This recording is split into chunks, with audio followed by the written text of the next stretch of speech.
Hi guys, Silverette again, and today I have for you a time-lapse of a making of an elven village in this park. It's very heavily inspired by Rivendell, I would say, a lot of Rivendell-ish elements in it. It's gonna be a couple of houses, and also a fun little pavilion in the general sort of elven style that I had going with the station, albeit just a bit more refined and experimenting with it just a little bit more. And that's basically everything that's going on, and there's not that much more to say about that. But there is something that I do want to talk about in this video a little bit, and that is some criticism that I've been getting, but it also relates to the general idea of what I want to make in this park, and also more specifically what I want to make with this little village. And it refers to the general idea, I think, that this is very much a fantasy-like park, and this is something I've never stated that explicitly or that much what I mean with that, and it goes beyond just the fact that I am just building something with a fantasy-like theme, which the elven theme obviously is, but more that the general park layout is more fantasy-like. I try to be realistic with the roller coaster layout itself and the idea behind the ride, but I would say a pretty important deal, and what makes this entire ride so much more of a fantasy-like ride, and something that I've rarely tried before actually, is that it doesn't so much follow the general theme park rules. It wouldn't really fit inside a theme park either, I think. It just goes overly expensive with the theming and the way that in general it's set up. And I think this is most clearly reflected in the fact that the scenery which I'm making, including, well, the castle on top of the rock, but to a lesser extent also these houses I'm building here, is that it's scenery. It's more or less going to be a landscape. It's going to be a setting for the coaster, a kind of backdrop for it, and definitely a lot of fun to build, and just a general style that I've been wanting to try in the game for a very long time. But it's exactly that. It feels like very fantasy-like scenery, a landscape, almost as if you're looking at an elven village in Lord of the Rings, and it's more this kind of fantasy elven village idea than being a theme park section with an elven theme to it. And the way I mean that is really that it is a backdrop. It doesn't really interact with the coaster directly, it doesn't directly interact with any paths, it doesn't have a coaster going around or through the castle, for instance, and these buildings don't actually have rides or shops in them, and they're placed on a hill, which makes them that much more part of like a scenic landscape instead of being buildings of a theme park. And I think even though this seems like a small deal, it's what makes this ride kind of unrealistic and that much of a fantasy ride in the sense that I'm just going beyond what a theme park would regularly do. Like, you would want to make sure that you use your space and money efficiently, so you want to have as much as you can within the buildings and set up the theme park in a very compact way and make the most of the building mass that you have, whereas in this case I just make the scene a lot bigger, have these houses on hills and add so much detailing to them, which realistically a theme park just wouldn't be doing.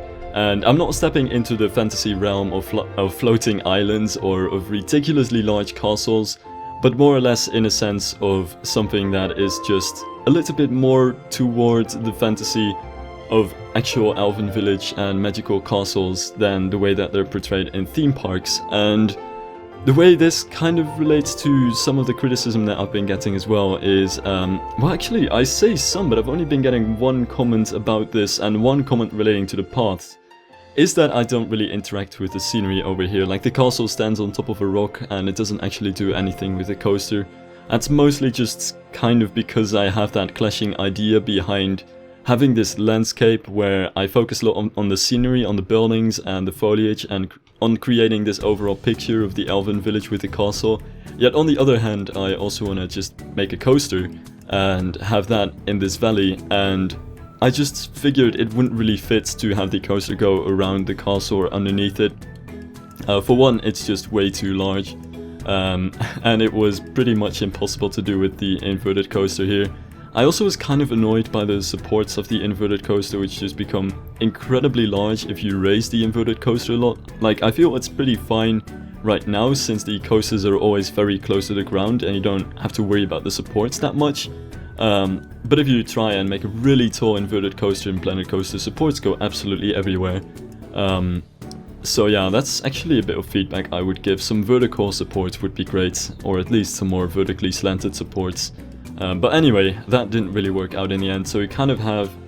The coaster sits inside a sort of fantasy-like landscape, but I didn't want it to, you know, go through buildings or anything like that. I wanted to at least have a bit of separation between the landscape and the coaster in that sense, and that kind of breaks the theme park idea where you want to make the most of your buildings. Like, most of the buildings you'll see around the coaster are either shops or the station itself, or gift shops, or kind of restaurants, and that kind of idea doesn't really apply here, since it's just a setting for the coaster to be in. And an issue I have with the paths as well is that in a theme park you would see very wide paths with things around it everywhere, with rides right in the middle of it, and shops along the sides and restaurants pretty much everywhere, whereas the paths in this park just kind of flow through this valley, which is nice and all, but it's not really realistic for a theme park where you would more or less see very large, wide open plazas with rides and restaurants on them, instead of these paths that just kind of make their very curvy way through a forest and through valleys. So there's a major difference over there as well. So I would say, while this might look somewhat like a theme park to someone who isn't really as much into theme parks, there is definitely a lot of fantasy to this. A lot of elven magic, I guess I might call it. But yeah, that is basically the best explanation I can give for why I'm doing this coaster, or at least the way that I am doing it. And the reason why I am doing it this way is just because I've been wanting to try a more fantasy and loose from like reality kind of project for quite a while. It's just fun sometimes, I figured, to just get rid of all those restrictions and just do whatever you feel like would look really cool. So this is the one kind of thing that I want to try with that.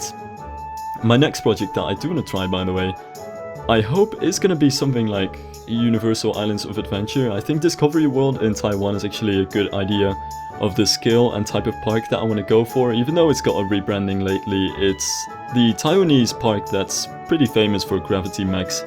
But it's a small park which is quite similar to Universal in that it has a lake in the middle of it and different themed sections. It's just a bit smaller, and it's that kind of pre-planned park that I do want to try and keep very close to realism in the future. But for now, this is just my go crazy and do whatever is cool kind of project. So yeah, that is basically the idea behind the project.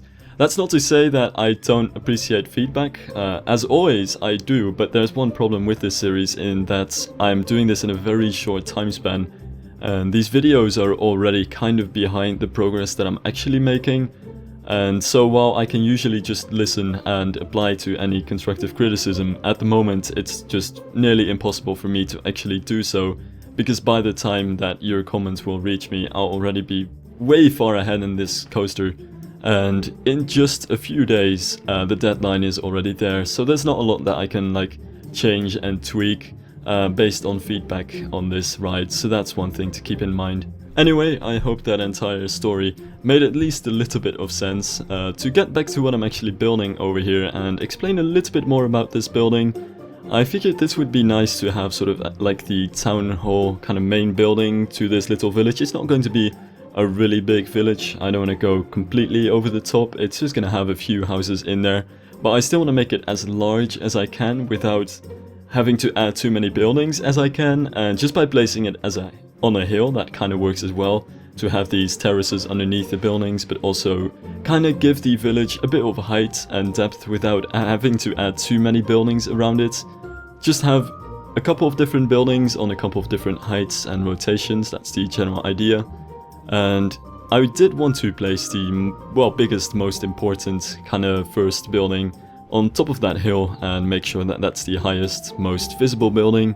And that is basically right away done over there, though I did want to add one more thing to it, that is a clock tower, or a bell tower actually I should say, just to make it a little bit more fancy. But also a general idea behind this is, and this is pretty important, you don't see me doing it in the time lapses, since I cut quite a bit of this out of it, but since this village is gonna be more of like a landscape kind of idea instead of being like this functional cute little village on its own, I did want to fit it neatly into the landscape, so on top of this hill, but also make sure that it looks good in combination with the castle. So I took a couple of like main sight lines, sort of observation points if you will, from the paths from which I figured I wanted to have some shots of the village, and kind of looked at how the village would look from those points.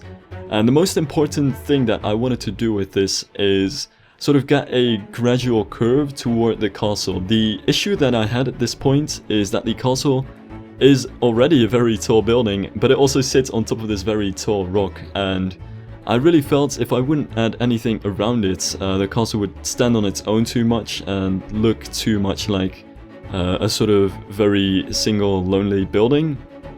And instead of that, I wanted to have a sort of gradually curving upwards kind of idea of the scenery. So you have really small buildings all the way at the side that kind of fade away if you look from a distance, and the larger and more towery, pointier buildings toward the castle, and then the castle as a sort of final crescendo of that little thing. I know it sounds really ridiculous, but you'll see the idea once I actually start sharing the cinematic shots at the end of this video. The idea is basically to have this slowly rising wall of buildings toward the castle, where the castle is going to be the highest point, and all the buildings toward the side from there kind of gradually get lower and lower to create just a nice sort of symmetrical looking landscape, especially as you enter the park, because of one of the sightlines that I chose to kind of make this from, the entrance is actually one. So as you enter this park, you actually see the castle right ahead, and you kind of see the village and the station on either side of the castle, kind of gradually curving down into the hills of the trees that go around this area. And that's the general idea of how I wanted to more or less divide the landscape. That's also why I won't go out of my way to make the entire area just one big clogged elven village, because the idea is to have most of the buildings on this side and just make the rest of the landscape some trees and some other things that I can play around with, like waterfalls, because, well, I can take some inspiration from Rivendell as well as inspiration from Nemesis with that, and maybe a tree house. That's something I kind of want to get into if I have some time left for it as well.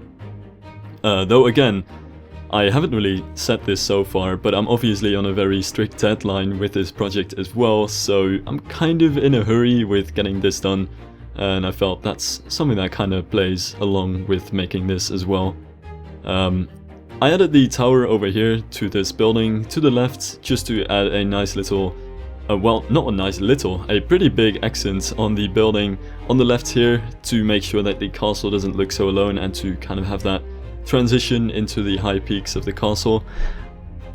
And in front of this building, I wanted to have this kind of hanging gardens idea by playing with the hillside here, but at the same time having some flat space for flowers and trees to make it all fancy. So there's a few terraces over here with these walls and little paths between them, being the division between that. I actually worked on that for quite a while there, and skipped forward just a bit to adding this little house in here, which is going to be a very simple house, and it's not going to actually have any walls. It's just going to have some pillars around this, but it's going to be nice to add a bit of extra depth to this area and make sure that this village is a bit closer to the path. And especially because it's pretty much quite far ahead of the larger building in the back, it just adds a bit more depth to the town, I felt. And that's just the idea behind adding this house here. What's also kind of interesting about this is that Rivendell really has, like, a lot of what you see of Rivendell is the arches. You don't actually see any walls with windows in them. If you look from a distance, you just kind of see endless arches and pillars with roofs on top of them, and that's also the kind of impression that I wanted to give with many of these buildings, but I didn't want to quite go for that, hence why I wanted to have as many layers of different arches as I could with as little of the amount of space as I could. So while this building is still an open work building, you can actually see on the building in the back I added those long, very tall arched windows behind already existing, well, a double row of arches, to kind of give that idea of an endless gallery of arches and pillars without actually having to make one. and saving myself at least a bit of time and computer issues in the process. And I'm pretty happy with how that turned out. And a lot of this is also just decorating the garden a little bit more with some simple fences and flowers and things like that. One of the issues that I do have with this is that many of the details that I'm, well, working with at the moment are white, and we can't recolor anything in the game so far, and you more or less just have to work with the colors that we have and kind of try to fit different pieces together to get slightly different color schemes. But there's no moving away from the color schemes that we have at the moment, as even though we can make many shapes with them, that's just pretty much a given right now, and I wanted to bring back those whites a little bit by just having as much foliage as I can here. Hence why I did want to make these gardens pretty densely foliaged, if that is a word, and added all of these hanging baskets and flower pots and planters, things like that all around these gardens and the houses to add some greenery and more color to these. I also figured it would be nice to make a quick custom little shrub with the tree branches. I actually reckon they're really good for making different kinds of shrubs. I haven't looked into it very much, but you can basically combine it with many of the plants. Just use the driftwood and some of the different plant elements, and you can actually make some really creative stuff. Even, well, custom trees, though that's something that's for a, well, future episode, and I'm not going to spoil that quite yet, but I'm looking into tree houses. I kind of spoiled my idea there anyway, but yeah, that's the idea that I'm still looking into.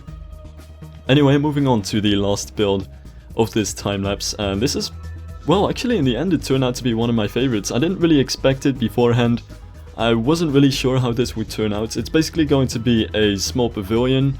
If you know Rivendell, you know that like pavilion that's down there with a lot of like open work decorations on top of it. And it's that kind of idea which I wanted to try here. Of course it's a bit different, and I really couldn't work with the details that are used in Rivendell given the pieces that we have, and the fact that many of the pieces are quite clunky. But I wanted to make a classical pavilion with some pillars around it and a dome on top of it over here. And this is basically my try at doing so. And for the open work in the middle, just to make it more fancy and more interesting, and give it a bit of density to the dome as well without adding an actual roof, because I think especially open work like this is quite common for Elven kind of architecture, so something I really wanted to mess around with. And even though it turned out to be kind of hard to get these things into the exact position that I wanted, it's just gonna make this dome look like it actually has the shape of a dome and has some interesting details of the roof, while at the same time keeping it see-through so you can see the things behind it and it doesn't really obstruct the view or anything. It still blends in quite nicely with the pretty dense area around it as well, and that's the idea behind this little pavilion over here. Aside from the obviously different dome though, it's pretty similar to what I've already had at this point in time. It's just the dome that's sort of like the new thing over here. I've also had the question of whether I could make a bridge like the one in Rivendell. If you know about Rivendell, there's this bridge which shares the roof design with the pavilion over there, which is a really cool bridge. Like, it has these very nice arches above it, also has arches underneath it and like big waterfalls, but that's just, I guess, just on too big of a scale to really make it happen here. Like, I do still want to keep it on a somewhat manageable scale, but I am in the end quite happy with how this pavilion turned out. Also, I do need to preserve some space. There's not a lot of space left between the coasters, hence why I don't want to theme too much between them, simply because it's hard to do so. And much of the scenery is going to have to be just around these areas, and there's definitely no room around the roller coasters to mess around with very large bridges or anything like that.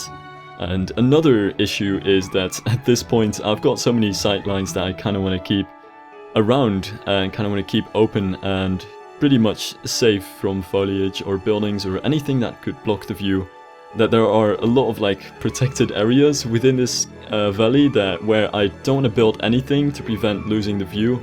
So there aren't too many other areas where I'll be building a lot, so this village is going to set most of the scene. In terms of having buildings, there are quite a few that I still want to have. Like, I already have the castle and the station, and there are gonna be a few that I should hopefully still plant around, not to mention that there are some flat rides as well. But this is going to be most of it, since much of the focus is just on the roller coasters themselves, and like I said, this is more or less just a kind of backdrop and scenery thing that I really wanted to try, but it doesn't exactly translate well into having it around the roller coaster itself and going too complicated into the scenery. Now finishing this off, just a bit of foliage around this area to make it look a bit nicer. I'll get into big forests on those hills, but this is just a quick start, and a small fence around here. Anyway, that is right about it for the time-lapse part today, but I do still have some cinematic shots saved, so I'll share those, and with that I'm going to end this video. So thank you guys for watching, and I hope to see you guys next time.